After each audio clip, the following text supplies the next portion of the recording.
Okay, what's up everybody? This is Creed Bratton from Easygoing Kittens, and this is the second update to the Road to Western Province's Diary, the hard part. Now, I got the 69 farming and the 65 construction, but now I need 69 farming as well. I also need to complete Eyes of Glorfy, or however you say it, quest.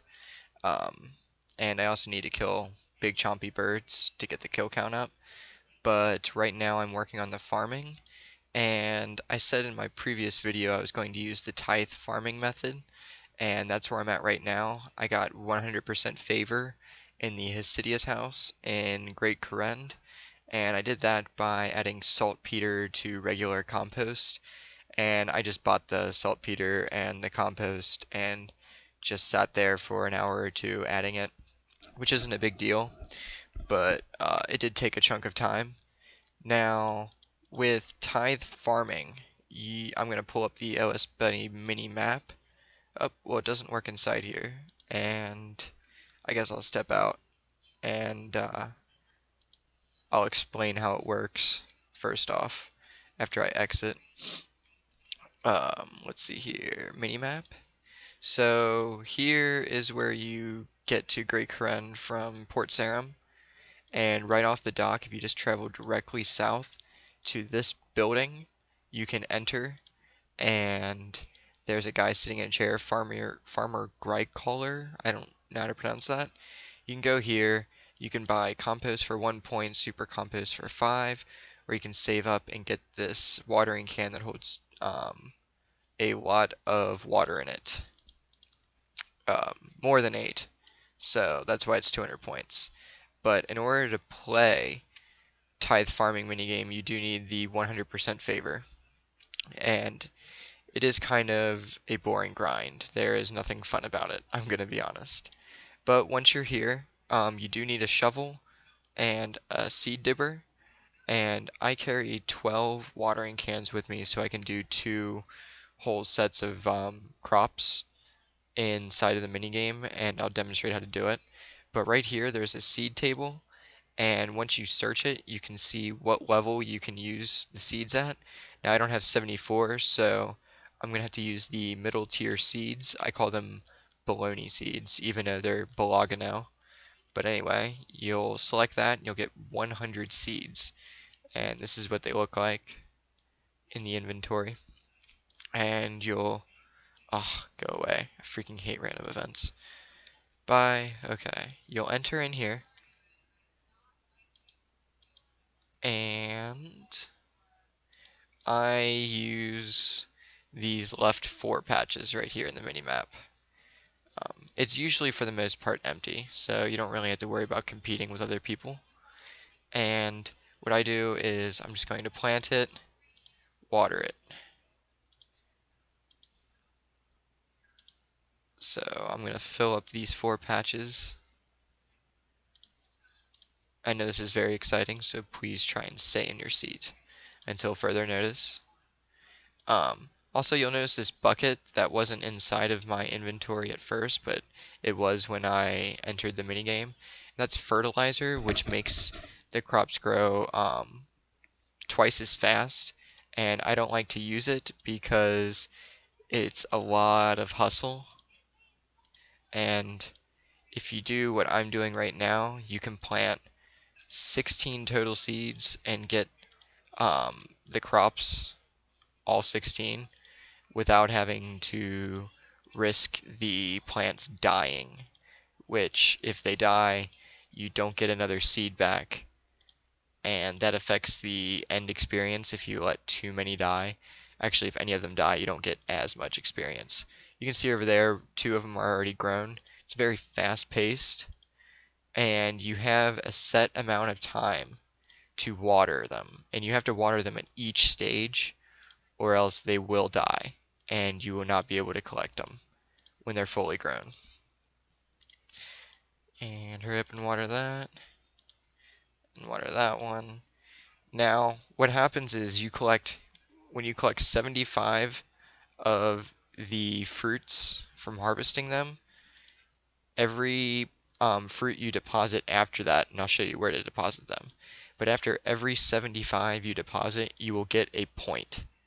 And I'm going to save up my points so that I can buy not the watering can, but the outfit that was pulled to give the 2.5% experience boost, much like the prospector outfit or the lumberjack outfit or the wader outfit for fishing.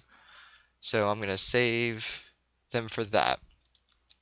So after every 75 you get a point, and that stocks up, but you also get double experience per fruit that you put in. So only 25, it might be 26. I think after 74 the boost might work. So you only get about 25 or 26 that are double experience from depositing them in these sacks. But overall, this is a really great way to raise farming, considering trees take hours upon hours, and likewise for fruit trees, not food trees. Fruit. But yes, I've been doing this basically all day to raise my farming, and 2 rounds of this, and I will have my farming level. And then I plan on doing the Eyes of Glorphy quest, and after that I am going to complete the medium diary because I still haven't done that for Western provinces, and then I'm going to kill some chompies, and actually more than some, because I think it's a couple hundred that I need to kill in order to get the hat from Rance. But yeah, you just click them, harvest it, and you'll get these fruits, and they do stack, so you don't need to worry about getting inventory space. But as you notice, I used 6 watering cans, 8 doses each on these 16 fruits. And you can refill your watering cans in these water barrels, and they're placed all over. And of course they are marked by the water icon. But 14 experience per harvest, not much, not that great. But I will deposit these 16, and you can see how much experience it is for a load of 16. It is around, I believe, 21.4k experience for depositing all 100 at a time. But here we go, we'll just click deposit, and 2,240 experience. So that's not too bad. And it looks like I only have 6 experience left, so I'm actually just going to plant one, fertilize it, water it. And it will take a lot less time to do this because of the fertilizer. But since I'm just standing here not actually moving around, it's going to seem like it's going to take a while, but I did fertilize it, so it should cut the time in half basically. And I'll go ahead and get this watering can ready, and any second now it should sprout. Any second.